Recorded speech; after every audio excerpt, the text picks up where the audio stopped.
Assalamualaikum friends, hope you all are fine. Today we will discuss first year biology chapter number 2 exercise MCQs. So friends, chapter number 2 हमारे पास है biological molecules. आज हम discuss करेंगे biological molecules के exercise MCQs.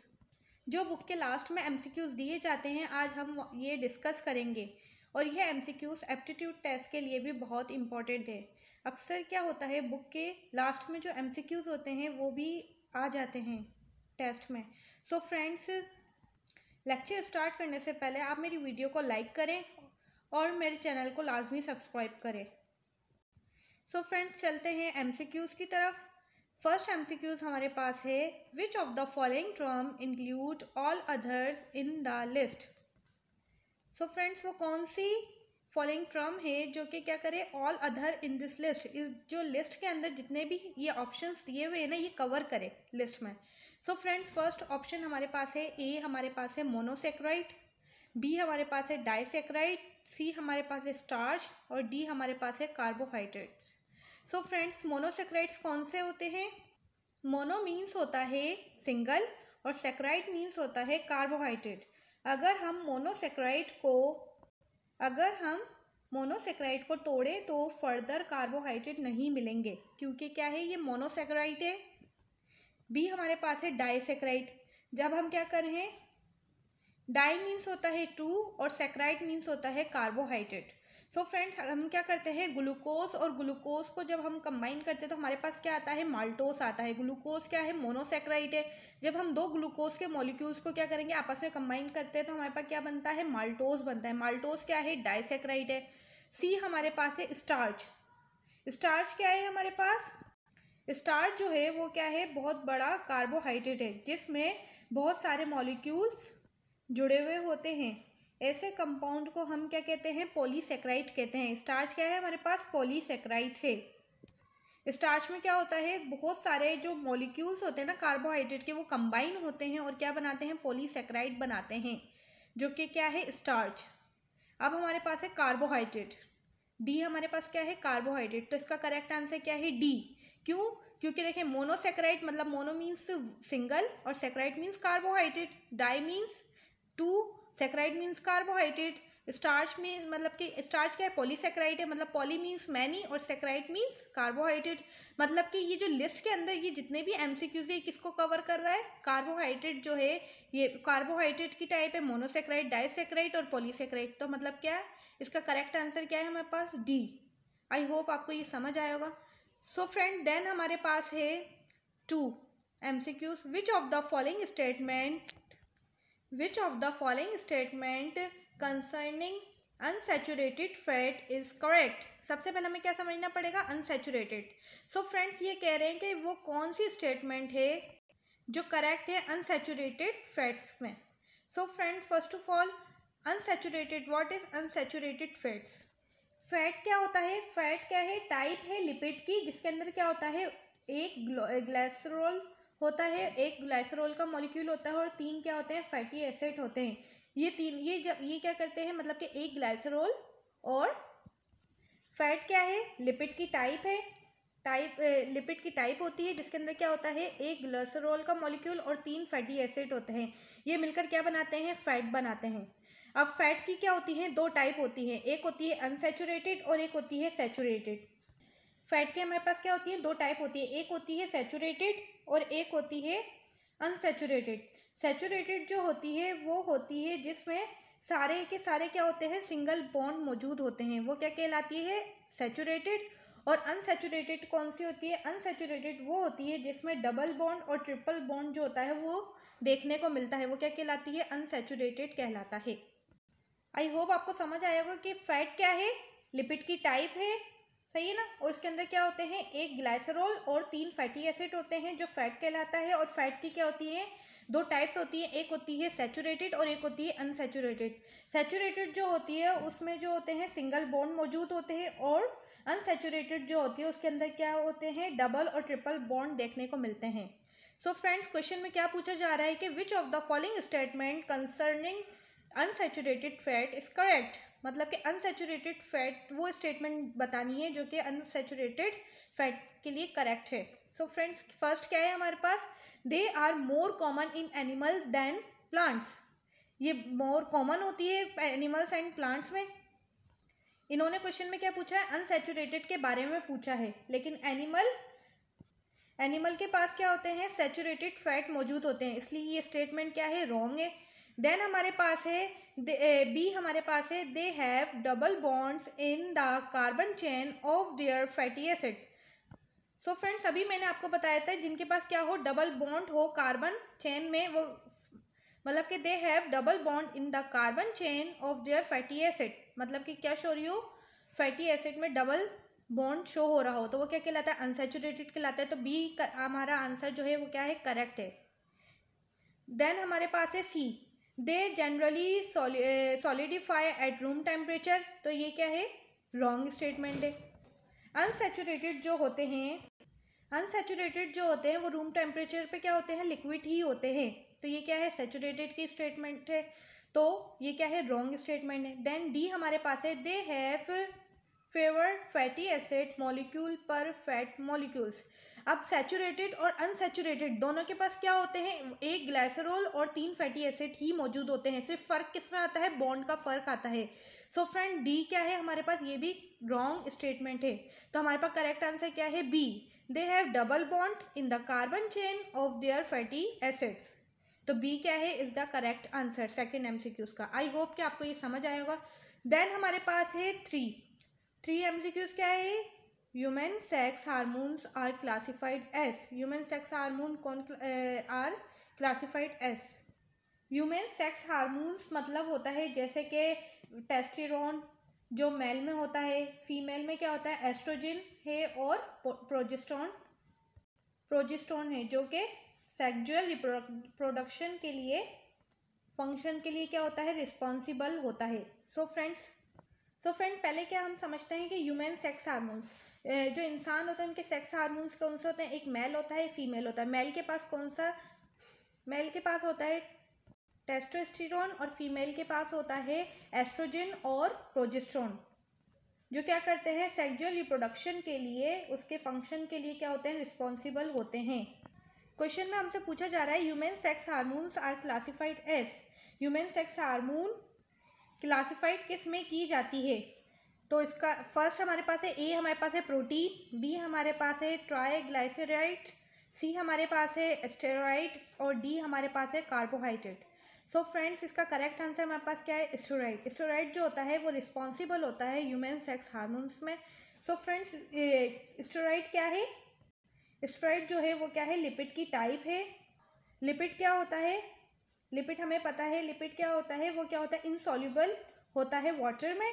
Steroid जो होता है उनके अंदर 4 रिंग वाला कार्बन स्ट्रक्चर मिलता है।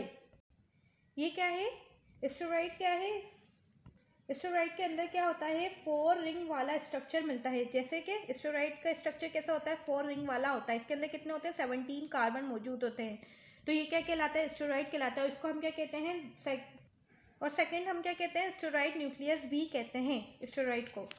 सो फ्रेंड्स अब हमें पता चल गया कि स्टेरॉइड क्या है, लिपिड की टाइप है। लिपिड क्या होता है, लिपिड इनसॉल्युबल होता है वाटर के अंदर, और स्टेरॉइड कैसा होता है, 4 रिंग वाला स्ट्रक्चर होता है, ठीक है, जिसको हम क्या कहते हैं, स्टेरॉइड न्यूक्लियस भी कहते हैं। आई होप कि आपको स्टेरॉइड समझ आया होगा। स्टेरॉइड क्या है, रिस्पॉन्सिबल है किसमें, ह्यूमन सेक्स हार्मोन्स में। सो फ्रेंड्स हार्मोन्स क्या होते हैं, वैसे तो बेसिकली केमिकल मैसेंजर होते हैं हार्मोन्स, जिनका काम होता है मैसेज एक जगह से दूसरी जगह ले जाना होता है। हार्मोन स्टेरॉइड टाइप का भी होता है और प्रोटीन टाइप के भी होते हैं। सो फ्रेंड्स क्या है हमारे पास क्वेश्चन,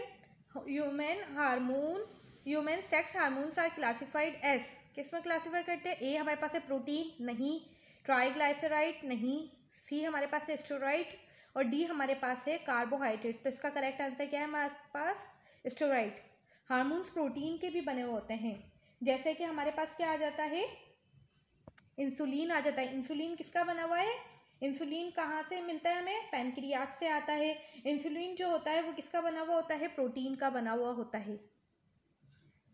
सो फ्रेंड्स ये भी क्या है, एक मैसेंजर की तरह है, मतलब कि ये भी क्या करता है, एक जगह से दूसरी जगह मैसेज आता है। इंसुलिन की जब वो सो फ्रेंड इसका जो थर्ड का करेक्ट आंसर हमारे पास क्या है, सी, स्टेरॉइड। देन हमारे पास है 4, which of these term includes all other in the list. हमें भाई ऐसी टर्म बतानी है जो कि क्या हो, ये जो तमाम हमें दिए हुए हैं ना लिस्ट के अंदर, ये तमाम किससे इंक्लूड करते हो, उस टर्म से करते हो। ए हमारे पास है न्यूक्लिक एसिड, बी हमारे पास है प्यूरीन, सी हमारे पास है न्यूक्लियोटाइड और ई हमारे पास है नाइट्रोजीनस बेसिस। न्यूक्लिक एसिड क्या होता है, न्यूक्लिक एसिड जो होता है वो लार्ज मॉलिक्यूल होता है। वो क्या करता है, छोटे छोटे न्यूक्लियोटाइड्स, मतलब कि न्यूक्लियोटाइड्स को जब हम कंबाइन करते हैं तो हमारे पास क्या बनता है, न्यूक्लिक एसिड बनता है। सो फ्रेंड्स न्यूक्लिक एसिड क्या है, स्मॉल मॉलिक्यूल से जब हम न्यूक्लियोटाइड को आपस में जब क्या करते हैं, मिलाते हैं, तो हमारे पास क्या बनता है, न्यूक्लिक एसिड बनता है, मतलब कि एक लार्ज मॉलिक्यूल बनता है। जब न्यूक्लियोटाइड आपस में मिलते हैं तो न्यूक्लिक एसिड बनता है। न्यूक्लिक एसिड को हम दूसरी तरह भी डिफाइन करते हैं कि न्यूक्लिक एसिड जो है वो क्या है, एसिडिक मटेरियल है, जो कि हमें कहाँ से मिलता है, न्यूक्लियस से मिलता है। बी हमारे पास है प्यूरीन। प्यूरीन जो होता है वो क्या होता है, डबल रिंग होता है। सो फ्रेंड प्यूरीन क्या होते हैं, डबल रिंग स्ट्रक्चर होता है, जिनको हम प्यूरीन्स कहते हैं। न्यूक्लियोटाइड हमें पता चल गया। अब हमें पता चल गया न्यूक्लिक एसिड जो होता है वो न्यूक्लियोटाइड से मिलकर बना है, इसलिए न्यूक्लिक एसिड, और न्यूक्लिक एसिड को हम एसिडिक मटेरियल भी कहते हैं क्योंकि कहाँ से मिला है, न्यूक्लियस से मिला है। और प्यूरीन क्या है, प्यूरीन डबल रिंग स्ट्रक्चर होता है जिसको हम प्यूरीन कहते हैं। और न्यूक्लियोटाइड क्या होता है, न्यूक्लियोटाइड जो होता है वो क्या होता है, 3 चीज़ों से मिलकर बनता है, जिसमें एक, देखें स्ट्रक्चर मैं आपको अभी बना के दिखाती हूँ न्यूक्लियोटाइड का। सो फ्रेंड न्यूक्लियोटाइड क्या है, न्यूक्लियोटाइड जो होता है वो 3 चीज़ों से मिलकर बनता है, जिसमें एक होता है 5 कार्बन वाला कार्बोहाइड्रेट, ठीक है ना, 5 कार्बन वाला, 1 2 3 4 5 कार्बन वाला कार्बोहाइड्रेट मौजूद होता है। और इसके फर्स्ट कार्बन पे क्या लगा हुआ होता है, नाइट्रोजीनस बेसिस लगी हुई होती हैं, और 5 कार्बन पे क्या होता है, फॉस्फेट ग्रुप लगा हुआ होता है। ये क्या कहलाता है, न्यूक्लियोटाइड कहलाता है। जब ये क्या करते हैं, ये जो ग्रुप हमारे पास है, जो 5 कार्बन वाला कार्बोहाइड्रेट है, ये जब आपस में एक दूसरे के साथ क्या करते हैं, ज्वाइन टुगेदर करते हैं, तो क्या बनाते हैं, न्यूक्लिक एसिड बनाते हैं। आई होप कि आपको न्यूक्लियोटाइड भी समझ आया होगा। सो फ्रेंड्स अब हमसे क्वेश्चन में क्या पूछा जा रहा है कि वो वाली टर्म बताएं जो कि इंक्लूड करे इन तमाम लिस्ट में जितने भी दिए हुए हैं। सो फ्रेंड अब हमें पता है न्यूक्लियोटाइड क्या है, स्मॉल मॉलिक्यूल है जिसको मिलाकर क्या बनता है, न्यूक्लिक एसिड बनता है। अब हमारे प्यूरीन क्या है, नाइट्रोजीनस बेसिस जो होती है ना वो 2 टाइप की होती हैं, एक होती है सिंगल रिंग और एक होती है डबल वाली। तो सिंगल जो होती है वो क्या कहलाती है, पैरामिडीन कहलाती है, और डबल वाली जो होती है वो क्या कहलाती है, प्यूरीन कहलाती हैं। अब ये क्या, ये भी स्मॉल स्ट्रक्चर है, ये भी स्मॉल है, ये भी स्मॉल है, तो इसका करेक्ट आंसर क्या है, न्यूक्लिक एसिड। मतलब कि न्यूक्लिक एसिड क्या करता है, ये क्या है, इंक्लूडिंग है all other in the list के अंदर। सो फ्रेंड्स इसका करेक्ट आंसर हमारे पास क्या है, ए, न्यूक्लिक एसिड। देन हमारे पास है 5, the difference between 1 amino acid and other is found in. Question में कह रहे हैं कि difference between 1 amino acid and other is found in, और कहाँ पाया जाता है, मतलब डिफरेंस बिटवीन बताना है एक अमाइनो एसिड का और अदर इज फाउंड इन कहाँ। ए हमारे पास है अमाइनो ग्रुप, बी हमारे पास है कार्बोजाइल ग्रुप, सी हमारे पास है आर ग्रुप, और डी हमारे पास है पेप्टाइड बॉन्ड। सो फ्रेंड्स अब हमें पता है कि जो अमाइनो एसिड है उसका स्ट्रक्चर कैसा होता है, सेम होता है, लेकिन उसकी जो मतलब कि हमारे पास क्या है, अमाइनो एसिड का स्ट्रक्चर है ये हमारे पास, ठीक है।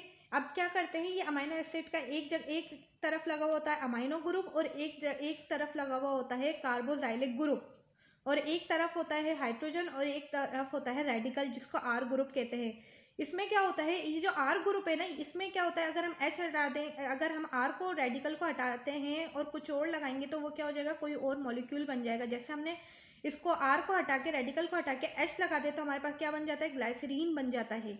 इसी तरह ये जो होता है ना, ये अमाइनो ग्रुप और ये क्या होते हैं, ये सेम रहते हैं, सिर्फ क्या होता है, सिर्फ रेडिकल में चेंजिंग आती है, जिसकी वजह से क्या होता है, अमाइनो एसिड का जो ग्रुप मतलब कि जो वो होता है मॉलिक्यूल, वो चेंज हो जाता है। तो फ्रेंड्स यहाँ पे क्या पूछा जा रहा है, यहाँ पर भी यही पूछा जा रहा है, difference between 1 amino acid and other is found in. तो करेक्ट आंसर हमारे पास क्या है, अमाइनो ग्रुप। ए हमारे पास क्या है, करेक्ट आंसर है। बी क्या है, कार्बोजाइल ग्रुप, सी क्या है, आर ग्रुप, और डी क्या है, पेप्टाइड बॉन्ड। ये तो छोटे छोटे, ये इसका तो करेक्ट आंसर क्या है, अमाइनो ग्रुप। 6 हमारे पास है nucleic acid and protein combine to form. हमारे पास क्या होते हैं, कह रहे हैं nucleic acid and protein combine to form. जब हम क्या करते हैं न्यूक्लिक एसिड और प्रोटीन को कंबाइन करते हैं तो हमारे पास क्या आता है, एक तरह का मॉलिक्यूल होता है जिसको हम क्या कहते हैं, कॉन्जुगेटेड कहते हैं। मतलब कि वो क्या कहलाता है, कॉन्जुगेटेड कहलाता है।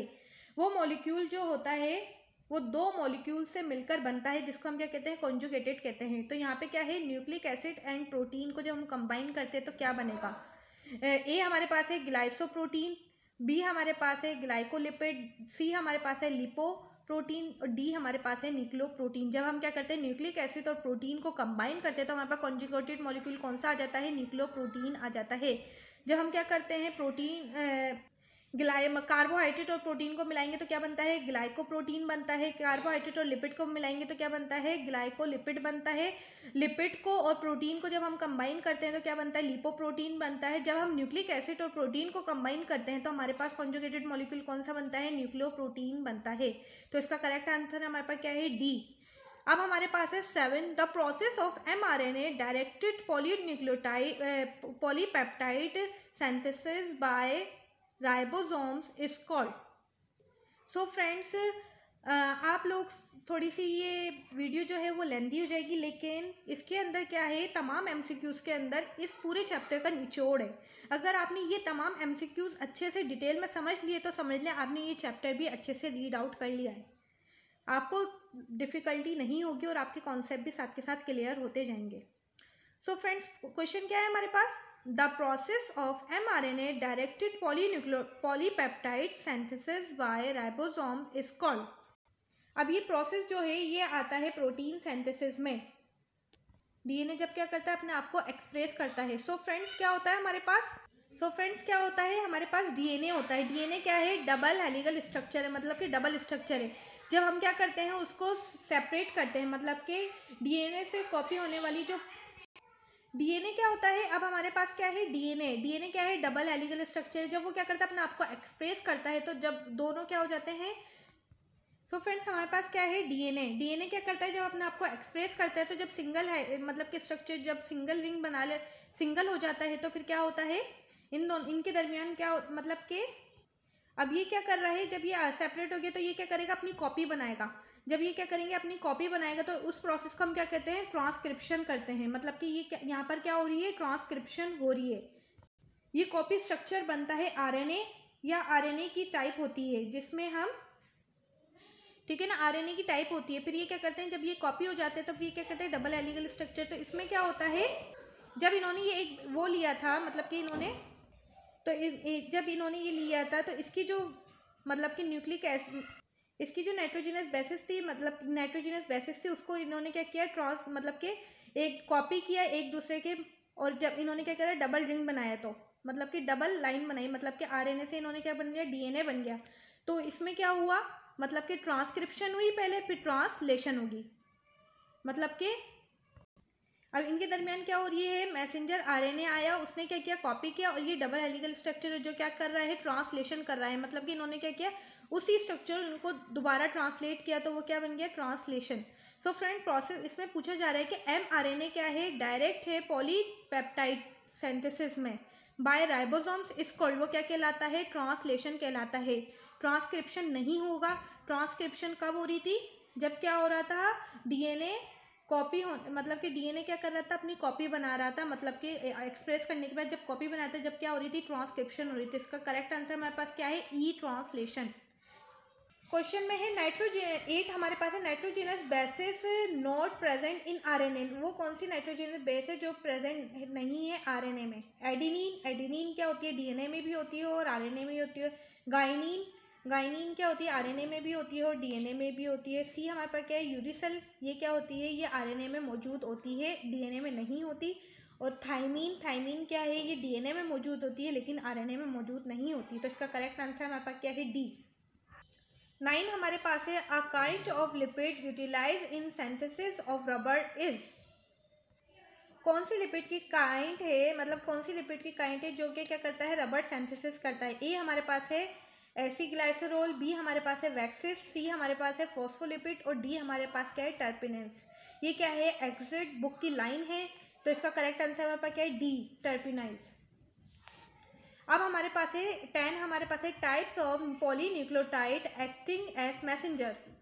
पॉलीन्यूक्लियोटाइड बतानी है जो कि क्या कर रहा हो, एक्ट कर रहा हो मैसेंजर की तरह। अब हमें पता चल रहा है कि ए हमारे पास है क्या, एडीपी, बी हमारे पास है एटीपी, और सी हमारे पास क्या है, एनएडी, और डी हमारे पास क्या है, एमआरएनए। अब क्या है, हमें क्या, पॉलीन्यूक्लियोटाइड जो क्या कर रहा हो, एक्ट कर रहा हो एम मैसेंजर की तरह। तो हमारे पास करेक्ट आंसर क्या है, डी, एमआरएनए, मतलब कि मैसेंजर आरएनए। मैसेंजर आरएनए क्या करता है, कॉपी करता है डीएनए की इंफॉर्मेशन को, क्या करता है, कॉपी करता है। अभी हमने बात की थी, तो इसका करेक्ट आंसर क्या है हमारे पास, D. So friends, I hope कि आपको मेरा ये लेक्चर समझ आया होगा, पसंद आया होगा। अगर आपको मेरा ये लेक्चर समझ आया, पसंद आया, तो आप मेरी वीडियो को लाजमी लाइक करें, मेरे चैनल को लाजमी सब्सक्राइब करें, और बेल आइकन को भी लाजमी क्लिक करें, और मुझे कमेंट करके बताएं कि मेरी वीडियो आपको कैसी लगी। अगर आपको और भी मज़ीद चैप्टर्स के एमसीक्यूज इसी तरह डिटेल में क्लियर कॉन्सेप्ट के साथ चाहिए, तो आप लाजमी मुझे कमेंट करके बताएं कि आपको ये लेक्चर कैसा लगा, और आपको मज़ीद एमसीक्यूज़, एक्सरसाइज के मज़ीद एमसीक्यूज़ इन डिटेल में चाहिए, तो आप मुझे कमेंट करके लाजमी बताएं। मिलते हैं नेक्स्ट वीडियो में, जब तक आप अपना ख्याल रखिएगा। अल्लाह हाफ़िज़।